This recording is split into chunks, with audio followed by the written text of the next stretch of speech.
जय माता दी भक्तों।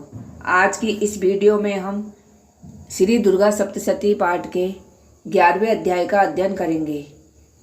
देवताओं द्वारा देवी की स्तुति तथा देवी द्वारा देवताओं को वरदान।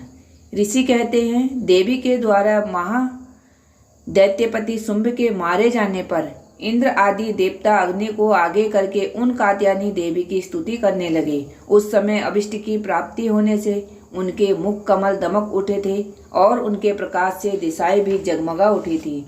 देवता बोले, शरणागत की पीड़ा दूर करने वाली देवी हम पर प्रसन्न हो। संपूर्ण जगत की माता प्रसन्न हो। विश्वेश्वरी, विश्व की रक्षा करो। देवी तुम ही चराचर जगत के अधीश्वरी हो। तुम इस जगत का एकमात्र आधार हो। तुम ही जल रूप में स्थित होकर संपूर्ण जगत को तृप्त करती हो। तुम अनंत बल संपन्न वैष्णवी शक्ति हो। इस विश्व के कारण भूता परा माया हो। देवी, तुमने इस समस्त जगत को मोहित कर रखा है। तुम्हें प्रसन्न होने पर इस पृथ्वी पर मोक्ष की प्राप्ति कराती हो। देवी, संपूर्ण विद्याएं तुम्हारे ही भिन्न भिन्न स्वरूप हैं। जगत में जितनी स्त्रियां हैं वे सब तुम्हारी ही मूर्तियां हैं। जगदम्ब, एकमात्र तुमने ही इस विश्व को व्याप्त कर रखा है। तुम्हारी स्तुति क्या हो सकती है। तुम तो स्तवन करने योग्य पदार्थों से परे एवं परावाणी हो। जब तुम सर्वथा देवी, स्वर्ग तथा मोक्ष प्राप्त प्रदान करने वाली, तब इसी रूप में तुम्हारी स्तुति हो गई। तुम्हारी स्तुति के लिए इससे अच्छी उक्तियाँ और क्या हो सकती हैं। बुद्धि रूप से सब लोगों के हृदय में विराजमान रहने वाली तथा स्वर्ग एवं मोक्ष प्रदान करने वाली नारायणी देवी, तुम्हें नमस्कार है। कला, काष्ठा आदि के रूप से क्रमशः परिणाम की ओर ले जाने वाली तथा विश्व का उपसंहार करने में समर्थ नारायणी, तुम्हें नमस्कार है। नारायणी, तुम सब प्रकार का मंगल प्रदान करने वाली मंगलमयी हो। कल्याणदायिनी सेवा हो, तुम्हें नमस्कार है। तुम सृष्टि, पालन और संहार कार्य की शक्तिभूता सनातनी देवी, गुणों का आधार तथा सर्वगुणमयी हो। नारायणी, तुम्हें नमस्कार है। शरण में आए हुए दोनों एवं पीड़ित की रक्षा में संलग्न रहने वाली तथा सबकी पीड़ा दूर करने वाली नारायणी देवी, तुम्हें नमस्कार है। नारायणी, तुम ब्रह्माणी का रूप धारण करके हंस से जुते हुए विमान पर बैठती तथा कुश मिश्रित जल छिड़कती रहती हो। तुम्हें नमस्कार है। महेश्वरी रूप से त्रिशूल, चंद्रमा एवं सर्प को धारण करने वाली तथा महान वृषभ की पीठ पर बैठने वाली नारायणी देवी, तुम्हें नमस्कार है। मोरों और मुर्गों से घिरी रहने वाली तथा महाशक्ति धारण करने वाली कौमारी रूप धारिणी निष्पापे नारायणी, तुम्हें नमस्कार है। शंख, चक्र, गदा और शंख धनुष रूप उत्तम आयुधों को धारण करने वाली वैष्णवी शक्ति रूपा नारायणी, तुम प्रसन्न हो। तुम्हें नमस्कार है। हाथ में भयानक महाचक्र लिए और दाढ़ों पर धरती को उठाए बाराही रूप धारिणी कल्याणमयी नारायणी, तुम्हें नमस्कार है। भयंकर नरसिंह रूप से दैत्यों के वध के लिए उद्योग करने वाली तथा त्रिभुवन की रक्षा में संलग्न रहने वाली नारायणी, तुम्हें नमस्कार है। मस्तक पर किरीट और हाथ में महावज्र धारण करने वाली सहस्त्र नेत्रों के कारण उद्दीप्त दिखाई देने वाली वृत्तासुर के प्राणों का अपहरण करने वाली इंद्र शक्ति रूपा नारायणी देवी, तुम्हें नमस्कार है। शिवदूती रूप से दैत्यों की महती सेना का संहार करने वाली, भयंकर रूप धारण तथा विकट गर्जना करने वाली नारायणी, तुम्हें नमस्कार है। दाढ़ों के कारण विकराल मुख वाली मुंडमाला से विभूषित मुंडमर्दिनी चामुंड रूपा नारायणी, तुम्हें नमस्कार है। लक्ष्मी, लज्जा, महाविद्या, श्रद्धा, पुष्टि, स्वधा, ध्रुवा, महारात्रि तथा अविद्या रूपा नारायणी, तुम्हें नमस्कार है। मेधा, सरस्वती, बरा, भूति, बाभरी, तामसी, नियता तथा ईसा रूपिणी नारायणी, तुम्हें नमस्कार है। सर्वस्वरूपा, सर्वेश्वरी तथा सब प्रकार की शक्तियों से संपन्न दिव्य रूपा दुर्गे देवी, सब भयों से हमारी रक्षा करो, तुम्हें नमस्कार है। कात्यायनी, यह 3 लोचनों से विभूषित तुम्हारा सौम्य मुख सब प्रकार के भयों से हमारी रक्षा करे, तुम्हें नमस्कार है। भद्रकाली, ज्वालाओं के कारण विकराल प्रतीत होने वाला, अत्यंत भयंकर और समस्त असुरों का संहार करने वाला तुम्हारा त्रिशूल भय से हमें बचाए, तुम्हें नमस्कार है।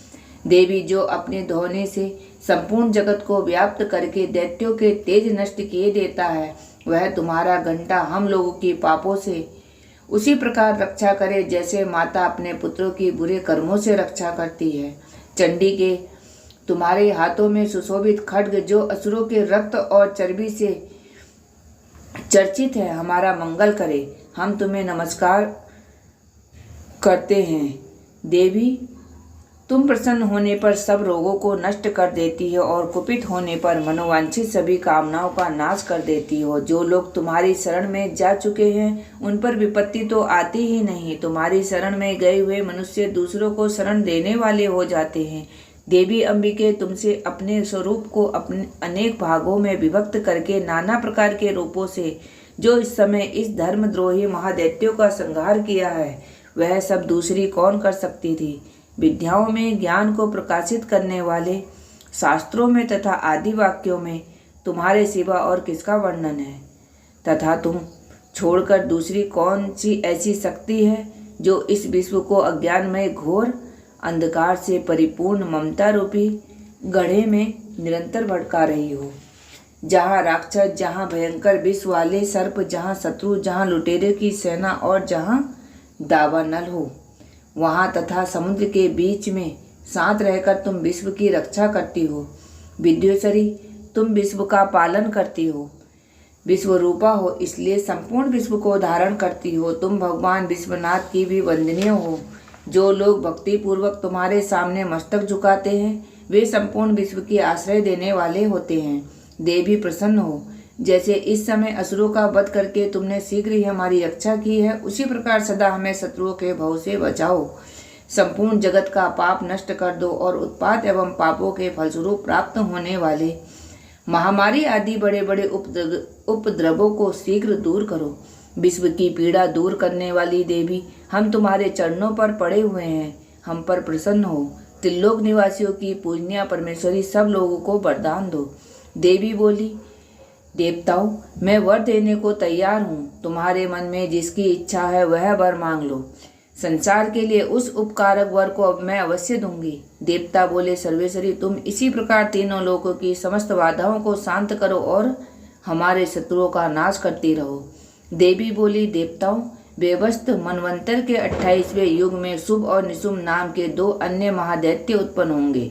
तब मैं नंदगोप के घर में उनकी पत्नी यशोदा के गर्भ से अवतीर्ण हो विंध्याचल में जाकर रहूंगी। उक्त दोनों असुरों का नाश करूंगी। फिर अत्यंत भयंकर रूप से पृथ्वी अवतार ले मैं विप्रचित नाम वाले दानवों का वध करूंगी। उन भयंकर महादैत्यों को भक्षण करते समय मैं दांत अनार के फूल की भांति लाल हो जाएंगे। तब स्वर्ग में देवता और मर्त्यलोक में मनुष्य सदा मेरी स्तुति करते हुए मुझे रक्त दंतिका कहेंगे।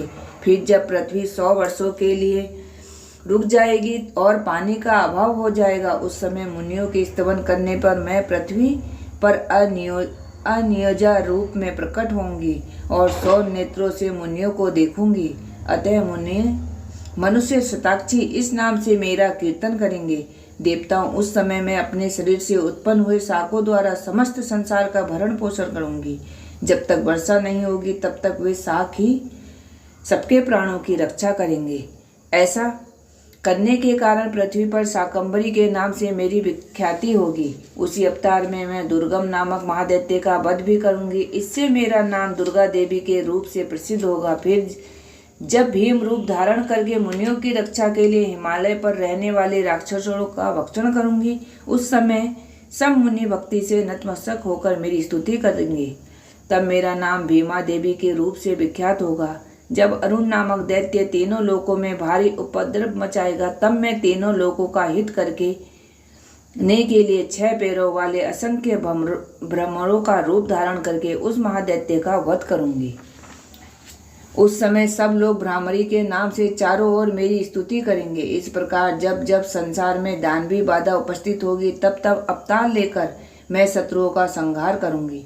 इस प्रकार श्री मार्कंडेय पुराण में सावर्णिक मनवंतर की कथा के अंतर्गत देवी महात्म्य में देवी स्तुति नामक 11वां अध्याय पूरा हुआ। आगे के अध्याय के लिए चैनल को सब्सक्राइब, लाइक और शेयर करें।